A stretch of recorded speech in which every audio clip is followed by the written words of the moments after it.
Alors, donc, j'en viens maintenant donc, à la présentation d'un des pans de l'approche des espaces publics, donc, qui est l'approche par les lieux publics et les comportements dans les lieux publics. Et là, donc, je fais référence essentiellement aux travaux d'Erving Goffman. Hein. Alors, dans cette approche-là, les lieux publics, si on veut, ont un certain nombre de caractéristiques, hein, bon, dont certaines sont peut-être partagées avec l'espace public dit politique.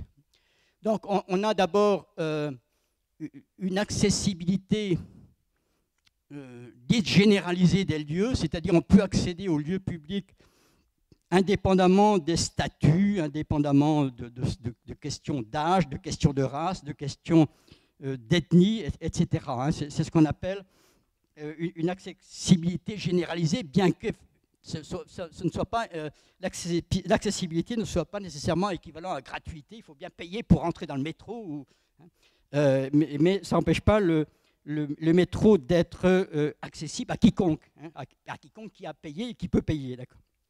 Alors, il y a une deuxième caractéristique qui est aussi l'accessibilité des personnes, et quelqu'un, Goffman, a beaucoup insisté là-dessus, c'est-à-dire que dans les lieux publics, il y a une sorte d'obligation de disponibilité à des rencontres avec des inconnus, parce qu'on peut se faire interpeller, on peut se faire aborder, hein, et qu'il y a, d'après lui, une sorte d'obligation précisément de se montrer accessible ou disponible à ces rencontres, et de répondre, si on veut, avec une certaine ouverture à ces sollicitations qui sont faites.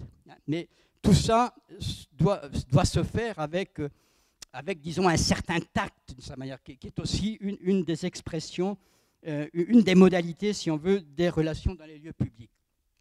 La troisième caractéristique importante, c'est le respect de l'anonymat. Hein, c'est-à-dire, effectivement, dans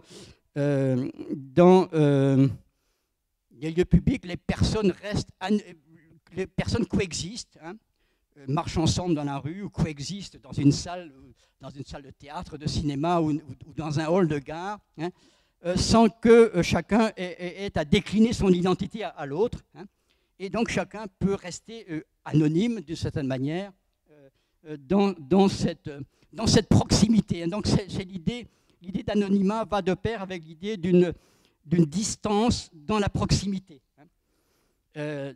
D'une distance dans la proximité, donc c'est un combiné d'ouverture et de retenue. Hein.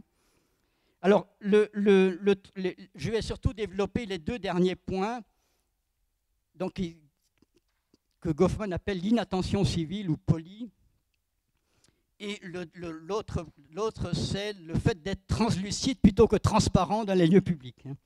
Alors, Goffman a développé, justement, pour parler des relations et des interactions dans les lieux publics, à parler d'ordre public. Hein.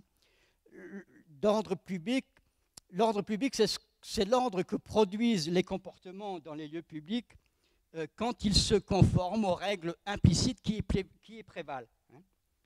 Et il y a effectivement une certaine façon réglée de se conduire dans ces lieux. Hein. A priori, on ne s'agresse pas mutuellement, bien que, bon, éventuellement, ça puisse arriver. Hein. Certaines formes de politesse sont exigées et observées. L'inattention civile est pratiquée. Il y a peu d'interférences mutuelles. Et s'il y a des incidents, on a affaire à ce que Goffman appelle les échanges réparateurs. Par exemple, si je heurte quelqu'un, je vais m'excuser. Hein, et l'autre va accepter mon excuse. Hein.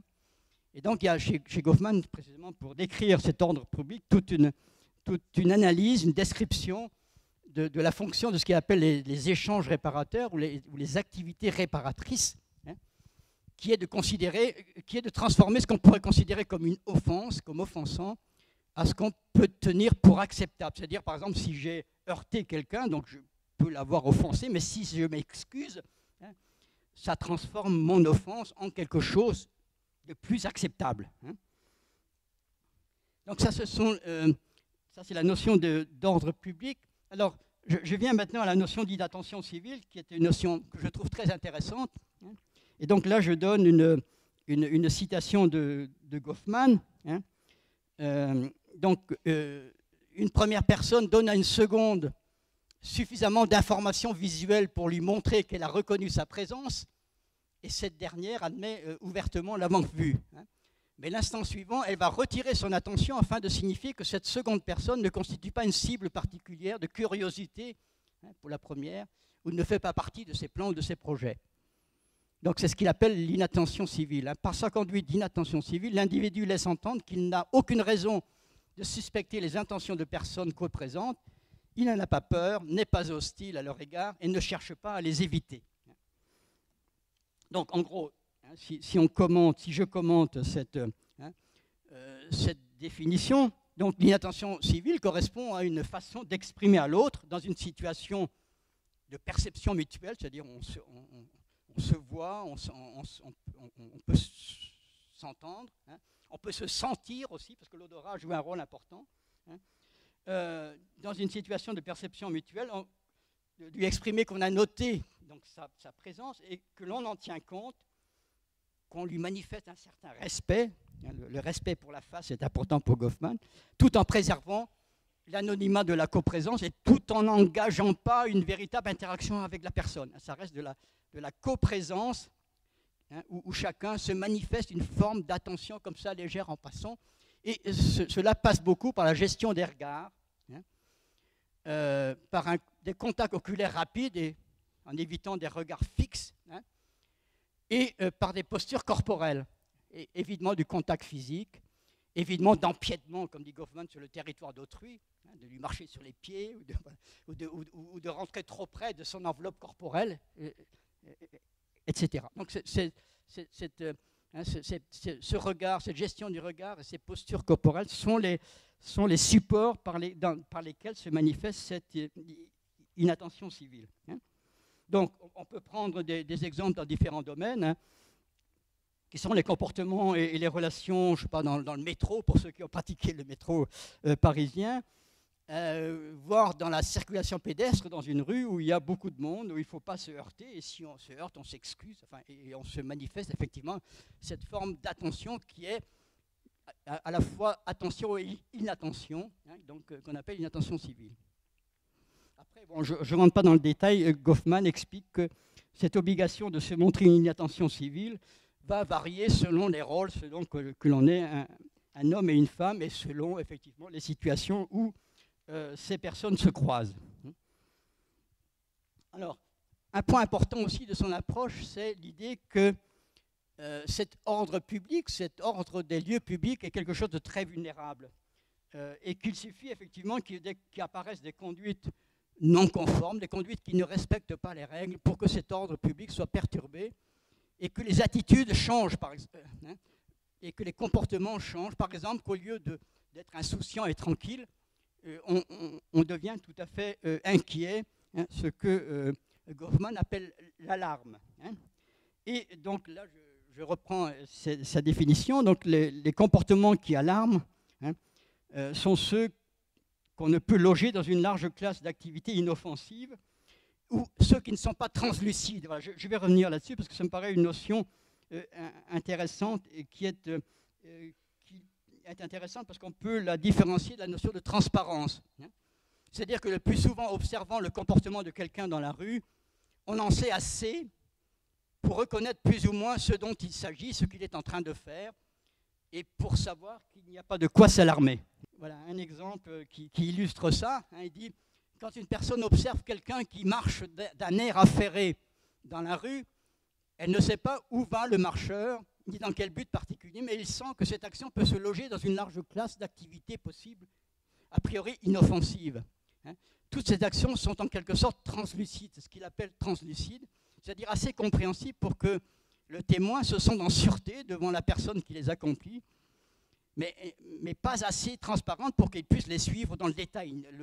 Le témoin ne sait pas exactement, hein, ce que la personne affairée est en train de faire, ni où elle va, hein, mais cette connaissance un peu floue, hein, est largement suffisante pour gérer la relation et l'interaction dans un lieu public, dans une rue, sur une place publique, etc. Hein. Alors, un point important de l'ordre public, c'est cet ordre public implique une confiance mutuelle des personnes entre elles. Et c'est un certain type de confiance qui est très particulier, que moi j'appelle une confiance civile. Hein. C'est-à-dire les personnes, donc ça va de pair avec l'anonymat, si on veut, qui prévaut dans ces lieux publics. Les personnes qui se rencontrent renoncent à rechercher de l'information sur la personnalité, sur qui est l'autre personne, qu'est-ce qu'elle fait, quels sont ses projets, etc.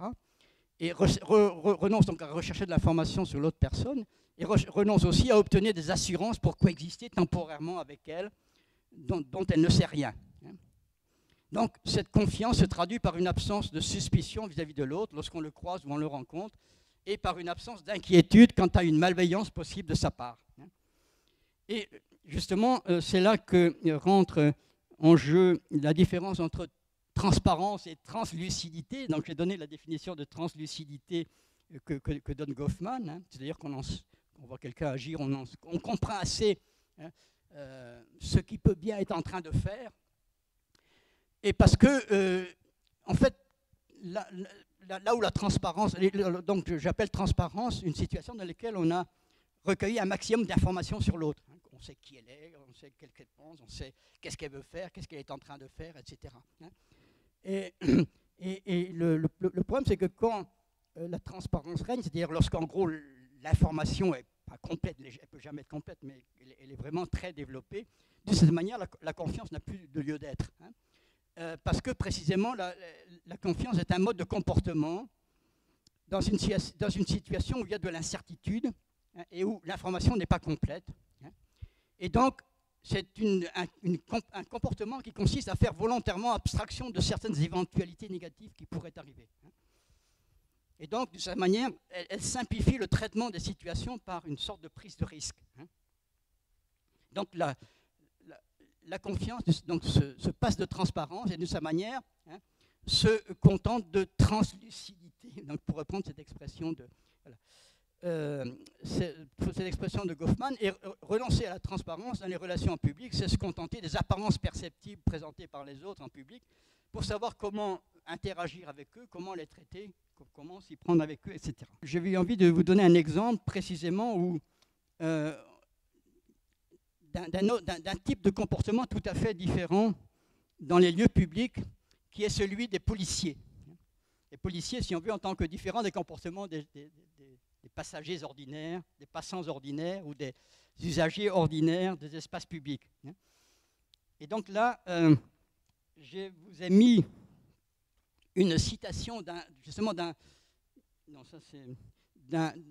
des élèves de Goffman, qui s'appelait Harvey Sachs, et qui s'était beaucoup intéressé au travail des policiers, et donc il se demandait comment les policiers dans la rue pouvaient reconnaître que des gens qui présentaient des apparences normales, en fait, étaient en train de se livrer à des activités délictueuses. Et donc, son idée, c'est que ces policiers, en fait, on leur apprend une certaine méthode, et c'est cette méthode qu'il décrit dans ce passage. Je vous le lis. On apprend aux policiers novices à considérer les personnes qu'ils croient sous l'aspect des activités dans lesquelles elles sont engagées. Et ces activités sont souvent plus immorales qu'ils ne le supposent. On incite à considérer les activités des gens comme étant possiblement délictueuses et immorales. La jolie jeune femme qui descend d'un taxi peut maintenant être vue comme une call girl arrivant pour une session. On montre aux policiers novices comment voir la rue à la façon, pourrait-on dire, d'un ensemble de scènes d'un film pornographique. De plus, il est capable de voir ce qui est illicite dans des conditions telles que quasiment personne, en le voyant passer dans la rue, ne peut saisir ce qu'il est en train de faire. Et donc, précisément, ce qu'on apprend aux policiers, de cette manière, c'est une certaine méfiance. Et donc, en fait, une certaine suspicion. Et donc, ces suspicions consistent effectivement à voir derrière des apparences normales manifestées par quelqu'un, qu'en fait, il y a des activités délictueuses. Et en fait, leur méthode consiste à être sensible à des décalages ou à ce qu'on peut appeler des non-congruences des comportements de ces personnes par rapport aux apparences normales attendues dans la rue, hein, ou dans un lieu public à un moment donné, hein, et à transformer donc ce qui est observé en preuve ou en indice d'une activité délictueuse.